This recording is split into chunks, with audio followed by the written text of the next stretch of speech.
Hello बच्चों, स्वागत है आपका एक बार फिर से आपके अपने चैनल पर। मैं सतीश आपका स्वागत करता हूं। टॉपिक चल रहा है हमारा टेंस का, और इसी क्रम में आज हम बात करेंगे पास्ट परफेक्ट टेंस की, यानी पास्ट के तीसरे भाग की। पिछली वीडियो में हम आपको प्रेजेंट के चारों भाग और पास्ट के 2 भाग पढ़ा चुके हैं। तो जैसे कि हमने आपको पहले ही बताया था, हर टेंस की क्या होती है, अपनी पहचान होती है। तो इस टेंस की क्या पहचान है? जिन वाक्यों के अंत में चुका था, चुकी थी, चुके थे या आ था, ई थी, ए थे आदि शब्द आ जाएं। अगर किसी वाक्य के अंत में ये शब्द आ जाते हैं तो आप समझ जाना वो वाक्य कौन से टेंस का होगा, पास्ट परफेक्ट का। अब नियमों की बात करते हैं। मुख्य क्रिया की थर्ड फॉर्म का प्रयोग करते हैं। परफेक्ट किसी भी टेंस का हो, चाहे प्रेजेंट का परफेक्ट हो या पास्ट का या फ्यूचर का, वर्ब की क्या आती है, हमेशा थर्ड फॉर्म आती है। सहायक क्रिया हैड का प्रयोग करते हैं। इस टेंस में केवल एक ही सहायक क्रिया होती है, हैड। चाहे कर्ता आपका सिंगुलर हो या प्लूरल हो, एक वचन हो या बहुवचन हो, आपको प्रत्येक कर्ता के साथ सहायक क्रिया हैड लगानी है। ठीक है। तो इसके बाद हमने बोर्ड पर नियम लिखे हैं। पहले ही की अंग्रेजी ऑलरेडी होती है, पहले ही की अंग्रेजी ऑलरेडी होती है, और इसका प्रयोग करेंगे आप मुख्य क्रिया से पहले। एक पहले होता है, एक पहले ही होता है। तो पहले ही की अंग्रेजी जो होती है वो ऑलरेडी होती है, और इसका प्रयोग आप करेंगे मुख्य क्रिया से पहले जब अंग्रेजी बनाएंगे किसी वाक्य की। नेक्स्ट, इस टेंस में तक की अंग्रेजी, क्या की अंग्रेजी, तक। तक की अंग्रेजी टिल लगाते हैं। अभी तक की अंग्रेजी कैसे लगाएंगे? जैसे किसी वाक्य में आ जाए 5 बजे से तक, 4 बजे तक, शाम तक, तो तक की अंग्रेजी ऐसे वाक्य में हम क्या लाएंगे, टिल। मुश्किल से की अंग्रेजी, नेक्स्ट में आपका नेक्स्ट रूल है, मुश्किल से की अंग्रेजी हार्डली या स्कार्सली होती है। हार्डली भी ला सकते हैं, स्कार्सली भी, और इसका प्रयोग भी आप मुख्य क्रिया से पहले करेंगे। ठीक है। अब नेक्स्ट नियम है, यदि दो वाक्य जब और तब से जुड़े हो या जब और तो से जुड़े हो, इस टाइप से हो, जब के पास एक वाक्य हो और तब या तो के पास एक वाक्य हो, तो जब के जो पास वाला वाक्य होता है ये बनाते हैं आप पास्ट इंडेफिनिट में, और तब या तो के पास वाला जो वाक्य होता है ये बनाते हैं आप पास्ट परफेक्ट में। और एक बात और ध्यान रखना, जब के साथ कभी भी तब की अंग्रेजी नहीं आती, सिर्फ क्या लगाते हैं, कोमा। क्या लगाते हैं, सिर्फ कोमा। जब के साथ तब की अंग्रेजी नहीं आती, सिर्फ क्या आता है, कोमा। ठीक है। नेक्स्ट है, भूतकाल की अधूरी इच्छा प्रकट करने के लिए, अगर बीते हुए समय की कोई अधूरी इच्छा किसी वाक्य में प्रकट हो रही है, तो उस वाक्य का आप जब ट्रांसलेशन करेंगे, अंग्रेजी बनाएंगे, तो हम क्या का प्रयोग करेंगे, आई विश का। स्टार्टिंग में वाक्य का आई विश का प्रयोग करेंगे, उसके बाद प्लस पास्ट परफेक्ट टेंस, उसके बाद आप पास्ट परफेक्ट का वाक्य बनाएंगे। अब वो कैसे बनाएंगे, कैसे अधूरी इच्छा प्रकट होगी भूतकाल की, वो आपको जब मैं एग्जाम्पल कराऊंगा तो आपको समझ में आ जाएगा। ठीक है ना। नेक्स्ट, ये कुछ स्ट्रक्चर बनाए हैं, इनको ध्यान से समझना। यदि दो वाक्य पहले या बाद सबसे जुड़े हों, या पहले सबसे जुड़े हों या बाद सबसे जुड़े हों, तो जब हम उनकी अंग्रेजी बनाएंगे तो हमेशा जो लास्ट में वाक्य होता है उसकी अंग्रेजी शुरू में बनाते हैं, और जो शुरू में वाक्य होता है उसकी अंग्रेजी लास्ट में बनाते हैं। अब बनाते कैसे कैसे, वो नीचे लिखा हुआ है। यदि दो वाक्य पहले शब्द से जुड़े हों, यदि दो वाक्य पहले शब्द से जुड़े हों, तो ये जो वाक्य आप दूसरा शुरू में बनाएंगे, ये बनाएंगे पास्ट परफेक्ट में, और पहला वाला वाक्य लास्ट में बनाएंगे आप पास्ट इंडेफिनिट में। क्लियर। और अगर दो वाक्य आपके बाद शब्द से जुड़े हों, तो ये जो आप दूसरा वाक्य शुरू में बनाएंगे, ये बनाएंगे आप शुरू में पास्ट इंडेफिनिट में, और पहला वाक्य बनाएंगे बाद में पास्ट परफेक्ट में। यानी कि ये दोनों एक दूसरे क्या होते हैं, विपरीत होते हैं, उल्टे होते हैं। फिर से समझ लीजिए, यदि दो वाक्य पहले सबसे जुड़े हों तो शुरू में बनने वाला वाक्य बनेगा पास्ट परफेक्ट में, और बाद में बनने वाला वाक्य बनेगा पास्ट इंडेफिनिट में। और इसके विपरीत, यदि दो वाक्य बाद शब्द से जुड़े हों तो शुरू में बनने वाला वाक्य बनेगा पास्ट इंडेफिनिट में, और बाद में बनने वाला वाक्य बनेगा पास्ट परफेक्ट में।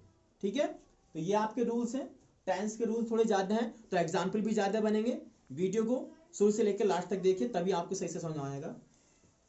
और जो बच्चे हमारे साथ नए जुड़े हैं वो हमारी पिछली वीडियो को देख सकते हैं और टेंस सीख सकते हैं। प्रेजेंट के 4 भाग आपको पिछली वीडियो में मिल जाएंगे, और पास्ट के जो 2 भाग हमने करा दिए हैं वो भी आपको पिछली वीडियो में मिल जाएंगे। ध्यान से वीडियो को देखना और शुरू से लेकर लास्ट तक देखना। उसके बावजूद भी अगर किसी को भी कोई बात समझ में नहीं आती है तो आप हमें कमेंट कर सकते हैं भाई, और नेक्स्ट वीडियो में मैं कोशिश करूंगा कि आपकी उस प्रॉब्लम को जो आपने कमेंट में लिखी है, नेक्स्ट वीडियो में मैं आपको उसको सॉल्यूशन दे दूं, उसको सॉल्व कर दूं। बस वीडियो को आप शुरू से लेकर लास्ट तक ध्यान से देखिए। और अगर भाई पढ़ाया समझ में आ रहा है आपको तो आप हमारी वीडियो को लाइक कर सकते हैं। अगर चैनल को अभी तक सब्सक्राइब नहीं किया है तो भाई सब्सक्राइब भी कर सकते हैं। बाकी देखिए जोर जबरदस्ती किसी के साथ है नहीं, अच्छा लगे तो लाइक कर दीजिए और चैनल को सब्सक्राइब कर दीजिए। टेंस जो है इंग्लिश सीखने के लिए टेंस बहुत इंपॉर्टेंट होते हैं। ये समझ लीजिए कि इंग्लिश की जो नींव है, जो आधार है, जो बेस है, वो टेंस ही होते हैं। अगर आपने टेंस सही से स्टडी कर लिए तो आपको इंग्लिश बहुत इजी लगेगी। और अगर आप टेंस में वीक हैं, कमजोर हैं, तो फिर आप इंग्लिश को समझना छोड़ ही दीजिए बिल्कुल। एग्जाम्पल देख लेते हैं। एग्जाम्पल कुछ ज्यादा बनेंगे इसके क्योंकि रूल्स ज्यादा हैं। पहला एग्जाम्पल लिख रहा हूं मैं, राम पत्र लिख चुका था। पहले सेंटेंस लिख देते हैं, उसके बाद ट्रांसलेशन करेंगे। हम यह कार्य पहले ही कर चुके थे। हम यह कार्य पहले ही कर चुके थे।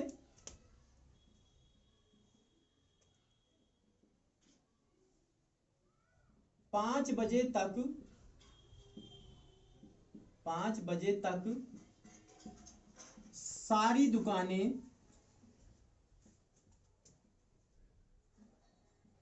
सारी दुकानें बंद हो चुकी थी।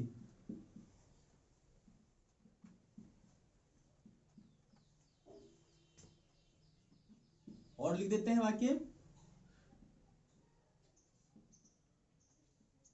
जब मैं विद्यालय पहुंचा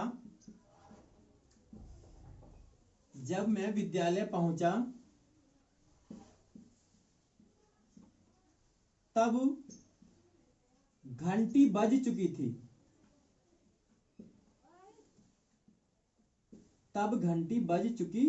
थी।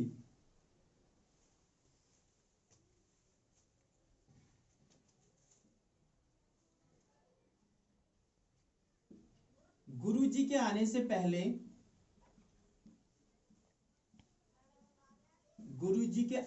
पहले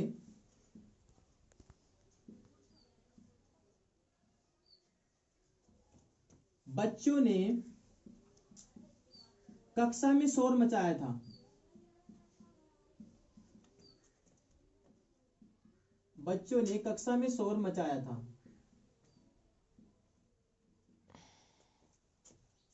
और इसी वाक्य को हम एक बार फिर लिख देते हैं, बस पहले ही जगह बात कर देंगे।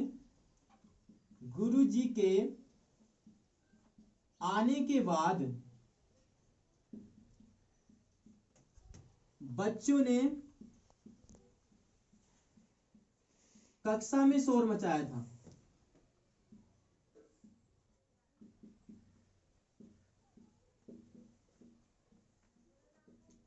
चलिए पहले इन्हीं को कर लेते हैं, उसके बाद कुछ नेक्स्ट एग्जाम्पल और करेंगे। क्योंकि रूल्स जाते हैं तो भाई एग्जाम्पल भी ज्यादा बनेंगे, इसलिए बिना एग्जाम्पल के तो आपको समझ में नहीं आएगा। टेंस प्रैक्टिकल करना जरूरी होता है। चलिए देखते हैं। सबसे पहले तो आप ये देखिए कि सारे के सारे वाक्यों में इस टेंस की पहचान फिट हो रही है कि नहीं हो रही है। देखिए चुका था, चुके थे, चुकी थी, आ था और आ था, तो सभी में क्या है, पास्ट परफेक्ट की पहचान फिट हो रही है। ट्रांसलेशन करते हैं, बनाते हैं। राम पत्र लिख चुका था, यहाँ पे सब्जेक्ट आपका क्या है, राम। अब सब्जेक्ट की बात क्या आएगी, सहायक क्रिया आएगी, हेल्पिंग वर्ब क्या होती है, हैड टेंस की एक ही हेल्पिंग वर्ब होती है। अब मुख्य क्रिया क्या लाएंगे, थर्ड फॉर्म। मुख्य क्रिया लिखना, लिखने की होती है राइट, और थर्ड फॉर्म रिटर्न। क्या लिख चुका था, पत्र, ए लेटर। ठीक है बच्चों, हम यह कार्य पहले ही कर चुके थे। यहां पे सब्जेक्ट है हमारा हम, वी। अब आपकी हेल्पिंग वर्ब आ गई हैड। अब मुख्य क्रिया क्या, करना, क्या है, करना। तो करने के लाएंगे डन। डू की थर्ड फॉर्म डन। लेकिन मुख्य क्रिया से पहले हमें क्या अंग्रेजी लगानी है, पहले की। अभी आपको बताया था कि पहले की अंग्रेजी क्या होती है, ऑलरेडी, और इसका प्रयोग करते हैं मुख्य क्रिया से पहले। तो पहली अंग्रेजी पहले आएगी ऑलरेडी। अब लाएंगे अब डन। अब क्या कर चुके थे, यह कार्य, दिस वर्क। यह अंग्रेजी दिस होती है, वर्क मींस कार्य है, काम। ठीक है। 5 बजे तक सारी दुकानें बंद हो चुकी थी। यहां पर आपका सब्जेक्ट है सारी दुकानें, ऑल शॉप्स, ऑल शॉप्स। अब हेल्पिंग वर्ब आ जाएगी, सहायक क्रिया आ जाएगी हैड। एक सहायक क्रिया होती है। अब मुख्य क्रिया क्या, बंद होना, बंद होने की होती क्लोज। इसमें आप डी जोड़ देंगे तो थर्ड फॉर्म भी बन जाएगी। अब सारी दुकानें बंद हो चुकी थी। कब बंद हो चुकी थी, 5 बजे तक। तक के आपको मैंने अभी बताई थी अंग्रेजी। इस टेंस में तक के अंग्रेजी लाते हैं हम टिल। तो टिल 5 o'clock, टिल 5 o'clock। ओ क्लॉक बजे की अंग्रेजी होती है, 5 मींस 5। जब मैं विद्यालय पहुंचा तब घंटी बज चुकी थी। देखिए अभी आपको लिखवाया था, बताया था कि यदि दो वाक्य जब और तब से जुड़े हों तो हम क्या करते हैं, जब के पास वाला वाक्य बनाते हैं पास्ट इंडेफिनिट में, और तब के पास वाला बनाते हैं पास्ट परफेक्ट में। तो बनाते हैं, चलिए। जब के अंग्रेजी लगा दिया आपने वहन।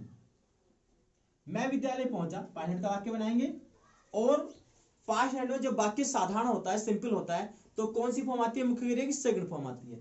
तो व्हेन आई रीच्ड, पहुंचने की रीच होती है, इसमें ईडी जोड़ देंगे। एक बात और बता दूं, पहले बता चुके हैं वैसे, जब हमने पास्ट टेंस पढ़ा था आपको, कि पास्ट टेंस का वाक्य जब साधारण होता है तो सेकंड फॉर्म आती है, और पास्ट टेंस के साधारण वाक्य में हेल्पिंग वर्ब यानी सहायक क्रिया नहीं आती है।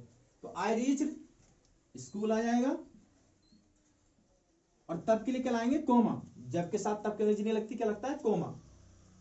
घंटी बज चुकी थी, द बेल, ये बनाएंगे पास्ट परफेक्ट में। द बेल पास्ट परफेक्ट की सहायक लगा दिया आपने हैड। अब बजने क्या होती है, रिंग, लेकिन हमें कौन सी फॉर्म लगानी है, थर्ड फॉर्म। तो क्या हो जाएगी, रंग। द बेल हैड रंग। ठीक है। गुरुजी के आने से पहले बच्चों ने कक्षा में शोर मचाया था। अब देखिए बच्चों, ये दो सेंटेंस हैं जो पहले सबसे जुड़ रहे हैं ना, और यही दो सेंटेंस नीचे बाद सबसे जुड़ रहे हैं। तो अभी मैंने आपको बताया था कि दो वाक्य चाहे पहले सबसे जुड़े हों या बाद सबसे जुड़े हों, जब हम उनकी अंग्रेजी बनाएंगे, ट्रांसलेशन करेंगे, तो हमेशा जो लास्ट वाला वाक्य होगा उसकी अंग्रेजी शुरू में बनाएंगे और शुरू वाले वाक्य की अंग्रेजी बाद में बनाएंगे। अब अंग्रेजी बनाएंगे कैसे, ये भी बताया था। यदि दो वाक्य आपके पहले सबसे जुड़े हों तो ये जो अंग्रेजी आप बाद वाले वाक्य की शुरू में बनाएंगे, ये बनाएंगे आप पास्ट परफेक्ट में, और इस वाले वाक्य की अंग्रेजी हम बाद बनाएंगे पास्ट इंडेफिनिट में। तो बच्चों ने कक्षा में शोर मचाया था, ये बनाएंगे शुरू में पास्ट परफेक्ट में। द चिल्ड्रन, हैड लगा दी सहायक क्रिया। शोर मचाने की होती है मेक ए नॉइस, लेकिन हमें थर्ड फॉर्म लगानी है, तो मेड ए नॉइस हो जाएगी। कहां मचाया था, कक्षा में, इन द क्लास। अब पहले की आ जाएगी बिफोर। अब ये वाक्य बनाएंगे आप गुरुजी के आने से, ये बनाएंगे पास्ट इंडेफिनिट में, और पास्ट इंडेफिनिट का जब साधारण वाक्य बनेगा तो सेकंड फॉर्म आएगी, द टीचर कम की सेकंड फॉर्म केम। ठीक है। नेक्स्ट वाक्य यही है, बट आपके बाद सबसे जुड़ रहा है। तो अब आप जब ये वाक्य शुरू में बनाएंगे तो आप बनाएंगे पास्ट इंडेफिनिट में, द चिल्ड्रन। शोर मचाने की सेकंड फॉर्म भी यही होती है, made a noise, made a noise in the class. ठीक है। बच्चों ने शोर मचाया था, अब बात कर दी आ जाएगी आफ्टर।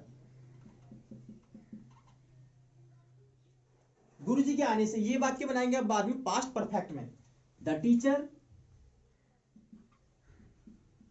हैड, और कम की थर्ड फॉर्म कम ही होती है बच्चों। तो the children made a noise in the class after the teacher had come. अब आप में से कुछ बच्चे सोच रहे होंगे कि ये वाक्य, जब ये वाक्य पास्ट परफेक्ट में क्यों बना, ये वाक्य पास्ट में क्यों बना, या पास्ट परफेक्ट का वाक्य कब बनता है और पास्ट परफेक्ट का वाक्य कब बनता है, जब दो वाक्य एक साथ जुड़े होते हैं। तो यहां मैं आपको बता दूं, जो काम पहले होता है वो वाक्य बनता है पास्ट परफेक्ट में, और जो कार्य बाद में होता है वो बनता है पास्ट इंडेफिनिट में।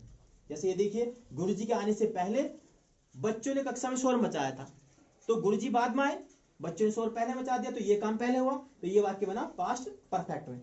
अब नीचे आइए, गुरुजी के आने के बाद बच्चों ने कक्षा में शोर मचाया था, यानी बच्चों ने शोर कब मचाया था, जब गुरुजी आ गए। तो ये जो गुरुजी के आने के बाद वाला वाक्य है ये बनेगा पास्ट परफेक्ट में, यानी जब दो काम एक साथ होते हैं और एक कार्य जो शुरू में होता है सबसे वो बनता है पास्ट परफेक्ट में, उसका टेंस बनता है पास्ट परफेक्ट। ठीक है, और भी एग्जाम्पल कर लेते हैं, ध्यान से देखना, बस टेंस में रूल्स ज्यादा हैं भाई, तो एग्जाम्पल भी ज्यादा बनेंगे, और बिना एग्जाम्पल के तो आपको समझ में नहीं आएगा, जब तक प्रैक्टिकल नहीं करेंगे जब तक समझ में नहीं आता। इंपॉर्टेंट टेंस है, ध्यान से समझना, बिल्कुल सिंपल भाषा में बता रहा हूं,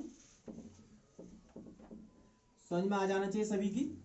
इसके बावजूद भी अगर किसी को समझ में नहीं आता है तो आप हमें कमेंट कर सकते हैं, और नेक्स्ट वीडियो में मैं आपको उस प्रॉब्लम को आपकी सॉल्व कर दूंगा।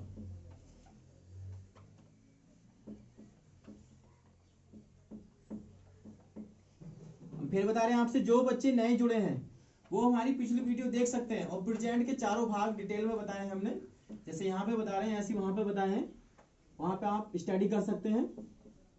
प्रेजेंट के चारों भाग मिलेंगे आपको पिछली वीडियो में, और पास्ट के 2 भाग भी मिल जाएंगे। ग्रामर आपकी स्टेप बाय स्टेप में सारी कराऊंगा, पहले टेंस कराऊंगा, उसके बाद आपकी वॉइस जो एक्टिव पैसिव, एंड उसके बाद नरेशन डाई एंड राइट जो होती है, एंड उसके बाद जो भी और चीजें हैं वो सारी क्लियर कराऊंगा। लॉकडाउन के दौरान आप इस चैनल को हमारे सब्सक्राइब कर सकते हैं भाई, और इस चैनल में जो वीडियो मैं बना रहा हूँ, जो इंग्लिश बता रहा हूँ आपको समझा रहा हूँ, उसका आप फायदा उठा सकते हैं।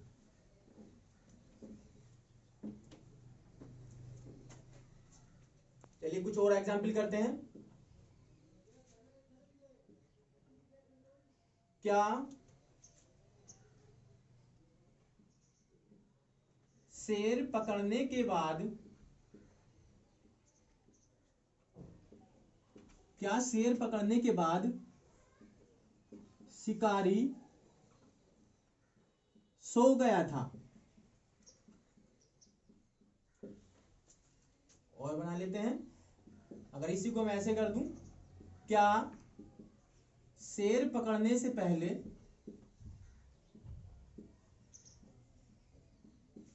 शिकारी सो गया था? शिकारी सो गया था। तो देखिए 2 वाक्य हैं, यहां पे बाद शब्द से जुड़ रहे हैं और यहां पे पहले शब्द से, बस ये इंट्रोगेटिव में प्रश्नवाचक है। तो जब ये 2 वाक्य बाद शब्द से जुड़ रहे हैं तो ये वाक्य शुरू में बनेगा पास्ट इंडेफिनिट में। ठीक है बच्चों, अब पास्ट जब बनाएंगे और प्रश्नवाचक वाक्य है क्या से स्टार्ट हो रहा है, तो आप सबको पता है जब वाक्य किसी भी टेंस का हो क्या से स्टार्ट होता है तो शुरू में क्या आती है, हेल्पिंग वर्ब आती है, सहायक क्रिया आती है।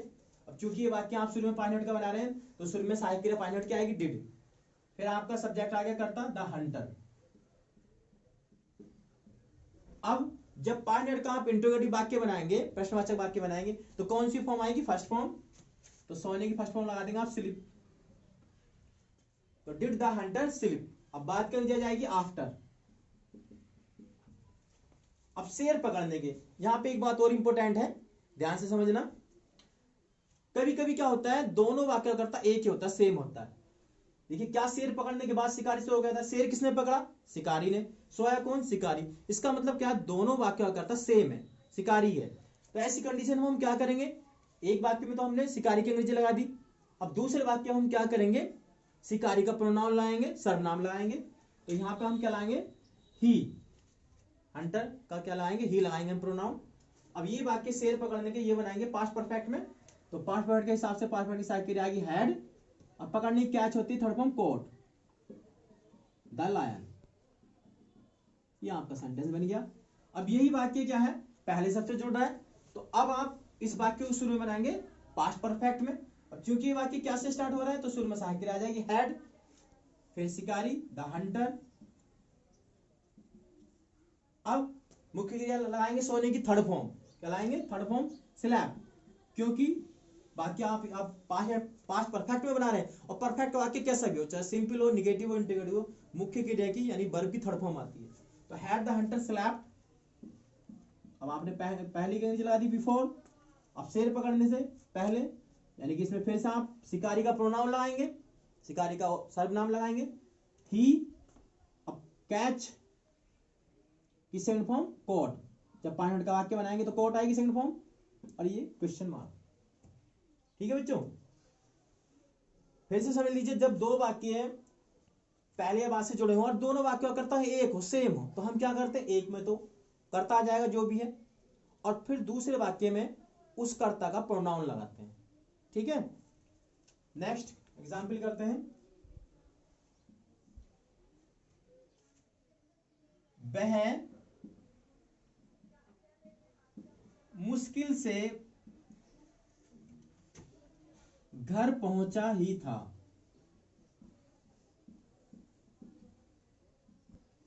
कि वर्षा आरंभ हो गई।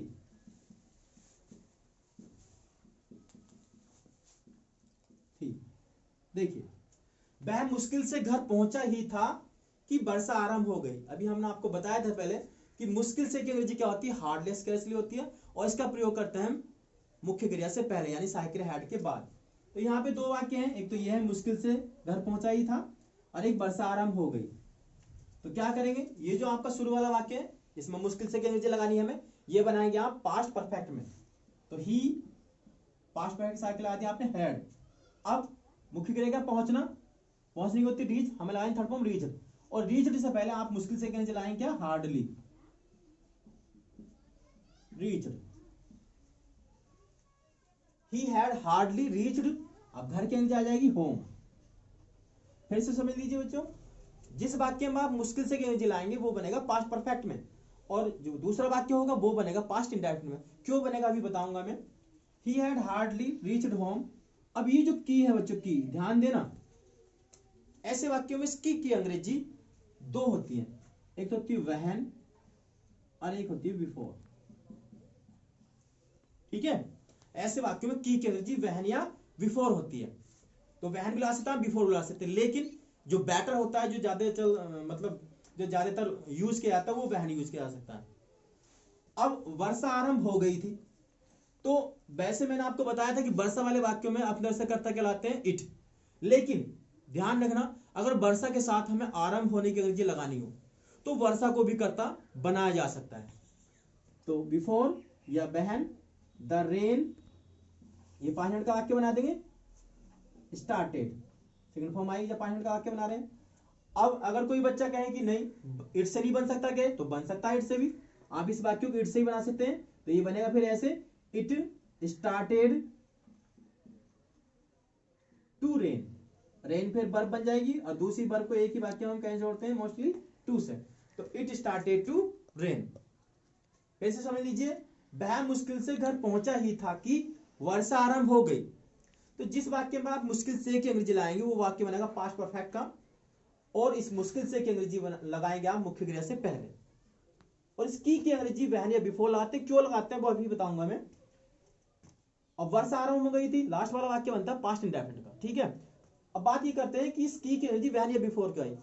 इस वाक्य को थोड़ा दूसरी टाइप से समझिए, वह मुश्किल से घर पहुंचा ही था कि वर्षा आरंभ हो गई, यानी कि पहले वर्षा आरंभ हुई है, पहले वह घर पहुंच गया, चाहे मुश्किल से घर पहुंचा लेकिन पहले पहुंच तो गया, तो पहले तो ये काम हो गया, यानी वर्षा आरंभ होने से पहले वह घर पहुंच गया। इसलिए ये वाक्य आप बिफोर से जोड़ सकते हैं, पहले के से जोड़ सकते हैं। अब ये वहन क्यों आता है, तो वहन भी क्यों आता है, ऐसा आता है देखिए, वह मुश्किल से घर पहुंचा ही था जब वर्षा आरंभ हो गई, तो इसकी का मतलब जब में भी निकल सकता है, इसलिए इसकी की अंग्रेजी वहन भी आ जाती है। ठीक है ना, और एग्जाम्पल कर लेते हैं। अभी एक एग्जाम्पल आपका रह गया अधूरी इच्छा वाला, भूतकाल के अधूरी इच्छा वाला वाक्य कैसा होता है देखिए, काश